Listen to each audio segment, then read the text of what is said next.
வணக்கம் friends. So எம்ஹெச்எஸ்சி அதாவது Madras recruitment போர்டுக்கு இ இருக்கிற பெண்டிங் இருக்கிற அந்த நைட் வாட்ச்மேன் ரிசல்ட்டு எதிர்பார்த்துட்ருக்கீங்க. ஸோ எதிர்பார்க்குறவங்க எல்லாருக்குமே இந்த ரிசல்ட் ஆனது எப்போ வரும் அப்படின்றது ஒரு கேள்வியா இருக்கு.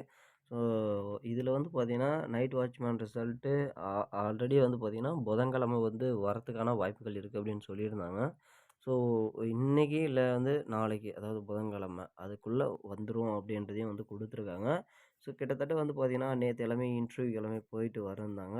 ஸோ அந்த இன்டர்வியூல வந்து பார்த்தீங்கன்னா, ஆல்மோஸ்ட் வழக்கம் போல தான் வந்து பார்த்தீங்கன்னா, அந்த இன்டர்வியூ அப்படின்றப்ப அந்த நீட்னஸ் பார்ப்பாங்க. பெருசா இதில வந்து பார்த்தீங்கன்னா, கேள்விகளோ, பயங்கரமான கேள்விகளோ வந்து எதுவுமே கேட்க மாட்டாங்க அப்படின்னு ஆல்ரெடி சொல்லியிருந்தோம். ஸோ அந்த மாரி தான் நார்மலா தான் வந்து பார்த்தீங்கன்னா, இன்டர்வியூ வந்து போயிடுச்சு அப்படின்னு தான் சொல்லணும். ஸோ இதில வந்து பார்த்தீங்கன்னா, அ இதுக்கான வந்து பார்த்தீங்கன்னா, நடவடிக்கை அதாவது வாட்ச்மேன் ரிசல்ட்டுக்கான நடவடிக்கை முக்காவாசி முடிஞ்சுது. அதனால நாளைக்கு இன்னைக்கு இல்ல நாளைக்கு வந்து பார்த்தீங்கன்னா, அந்த ரிசல்ட் ஆனது வெளியாயிடும் அப்படின்ற ஒரு அறிவிப்பையும் வந்து குடுத்துருக்காங்க. ஸோ அடுத்த கட்டம் வந்து பார்த்தீங்கன்னா, எம்எஸ்சி ரெக்ரூட்மெண்ட் போர்டு வந்து அ ஒரு அறிவிப்பும் வந்து விட்டுருக்காங்க. ஸோ அத என்ன அப்படின்றத நம்ம அடுத்தடுத்த வீடியோல பார்ப்போம். ஸோ நன்றி, வணக்கம். Thank you.